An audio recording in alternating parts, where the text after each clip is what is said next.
Entrepreneurs Creating OMG Moments. We are so glad you are with us today because we have an amazing guest.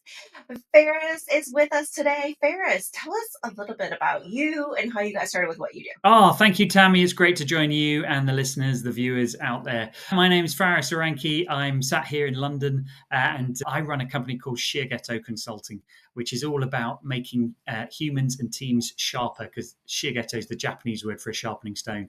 And I've been doing this for 5 years. I started the business 5 years ago, having been a strategy consultant for 12 years, been a partner in a strategy consulting firm. Before that, I worked in the oil and gas sector. And a long time ago, Tammy, I started as a secondary school teacher. So I used to teach high school math and economics. So loads of reasons there to either love me or hate me, but hopefully get some wisdom from me. So some very big transitions. We like to talk about transitions in this as well because so many people go through those big transitions and are like, what do I do? What should I do next? But you went from school teacher to then oil and gas, now creating your own company. Those were some huge steps. What were some of the keys to success for you when you were making those big transitions? Well, I mean, it is scary, right? I'm just scared even thinking back at it. And at the time, I remember all the different challenges I faced. I think the tips that I say and the things that I learned going through that journey is about not giving up. If you're clear what you want to do, go for it and be innovative in how you do it. So one of the first challenges I overcame the first time I switched, which was from teaching into the world of business, into oil and gas, was the labeling. People had me labeled as a teacher, and they have a very predefined view of what a teacher does and doesn't do. And that was a very big barrier for them, not me, to overcome. They were like, no, you're a teacher, you can't do this. So actually, I realized the easiest way to help them overcome that was change my label. So not to go around saying I was a teacher, but to go around saying I was an expert communicator, able to think on my feet, educate, simplify, captivate audiences. And suddenly I became a lot more appealing to them. Right? Changing your label can be so powerful because we all pick up great skills in different places, but people might not recognize that from the outset. So Ferris, tell us a little bit about what you do now and how you got started with that.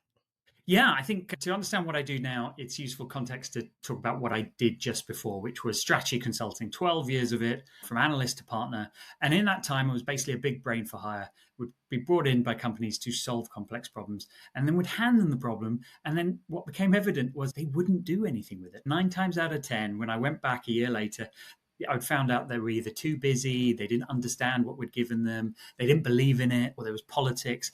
And all these reasons just stopped them from using the great strategy we'd given them.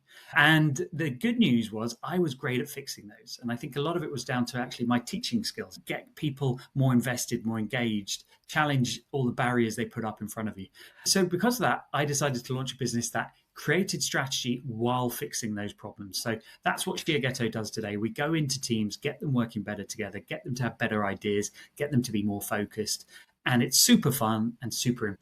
That's awesome. And I love you talk about, it's taking that lesson that you had learned as a teacher and applying it. Because there's so many times I agree that you can hand somebody that template and say, hey, go do all these things. And especially for business owners. I mean, how many times have people taken a course or gone through a program and it's like, oh, this sounds amazing, but then they don't implement it or they don't finish it, or they, things get in the way. And so being able to take that to the next level. So give us a couple examples of how you then take that, bring it into these organizations to really help them push through this and implement.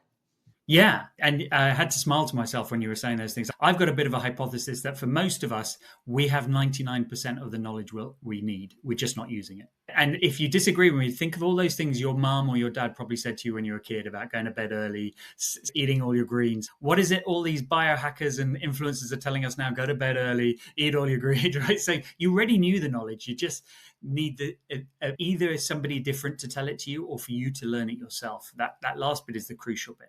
So when you say, what is it I do? I go into companies and I get people to learn the lessons. I bruise egos. I use games. I do stuff to show them how ridiculous their current behavior is, and therefore they need to change. Or I just change the process around them. Right. So let me give you an example, particular of the latter one, but I can also talk about the fun one. But the latter one, let's say I'm working with a team where they have extroverts are dominating the meeting. Happens in a lot of teams. You've got one or two very loud characters. They tend to say the most in meetings. They tend to dominate, and it means all the quieter people say even less. But it doesn't mean that those extroverted people have the best knowledge. So the team could be making lesser decisions. So what we do is we look at this and we say, look, the best thing to do is change how they run a meeting. So we'll say, from now on, no more shouting out. From now on, everyone submits their opinion in writing form. You then put them into the central body, i.e., me or another facilitator. We will then summarize them all and share all those views. So the first thing you've got to do is read everyone else's view in the room and decide which one is the best. And then we have start the conversation. Right. So instantly instead of being one or two people out of a group of 10, you're getting 10 times the amount of input. And you can pick the best idea and then you can talk about it. So that just gets rid of that behavior. Of course, you might still need to do some fine tuning, but it is stuff like that. Either we change the process or we make them realize just how ridiculous they are in their behavior that they want to change. Yes, and getting them to see that can be challenging, but I love the exercise you go through and helping them draw that out of them, Yeah. because until they can recognize what's happening and see that, and then having all these ideas. Now, I know we had talked previously, and I love some of the things that you do, and there was a game that you were sharing that you do to help kind of eliminate some of those ideas. So tell us about Okay. a Yeah. Pokemon game. The Pokemon game, yeah, yeah. So again, this is more of the Fulmer camp, which is showing people the behaviors and the decisions they're making. So I think I was saying to you before, Tammy, and I've said that it's mentioned, one of the biggest problems that we all make is that we do too much. Okay. If we could do less, we would do each of those things better. Now, I go into companies to help them their strategy. They're always doing 100, 150, 200 strategy projects. And I'm like, whoa, that's crazy, right? And I'll say to them, that's too many. And they'll say, yes. Rationally, we know it's too many, but emotionally, we find it hard to let go because each of those projects, I sponsored it, or it makes logical sense, or blah. And they say, okay, don't worry. So, what I do in that situation is I take all the projects, I turn them into Pokemon cards, right? They get a laminated card with all the statistics for their own statistics. How much does this project cost? How much benefit will we get from it? And then we play Pokemon around the boardroom. We play 2 hours of Pokemon and cards keep losing. And the cards that keep losing, they get frustrated with. And I said, do you know what? The simple way to make your hand better, get rid of that card. And they'll say, oh, that's good. So we'll get rid of that card. By the end of the game, they've got rid of all the cards that are weaker. And they're left with this very strong deck. And I said, these are the projects you're now going to work on. Right? Because what we've helped them do is reframe and find a way to justify their letting go of projects, but in a fun and engaging way. And for many people, they didn't know that data existed, even though someone in their company had pulled it all together. So it's crossing loads of mental barriers. And ultimately, if we can get them from 200 projects down to 50 or 40, that company is going to be in a much better place. And that's something we do time and time again. Yeah, I love that exercise. And I think it's, great for anyone to really look through how many things you have on your plate.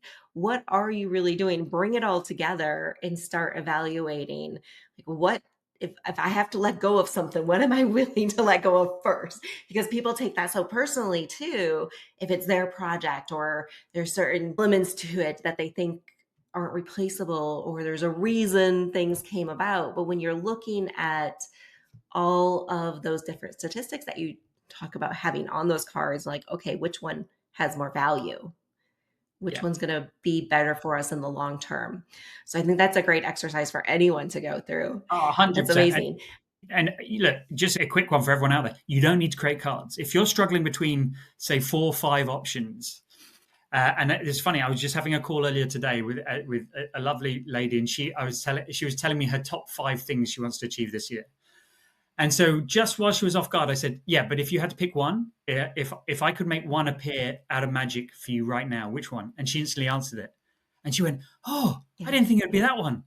And so if you can ask someone without when they're not expecting it out of a list, you will get what's at the front of their mind. That is usually their top priority, even if they've not acknowledged it themselves. So Mhm. it's a nice quick hack that you can do on yourself or to other people to help them really identify what's the one thing I should really be working on.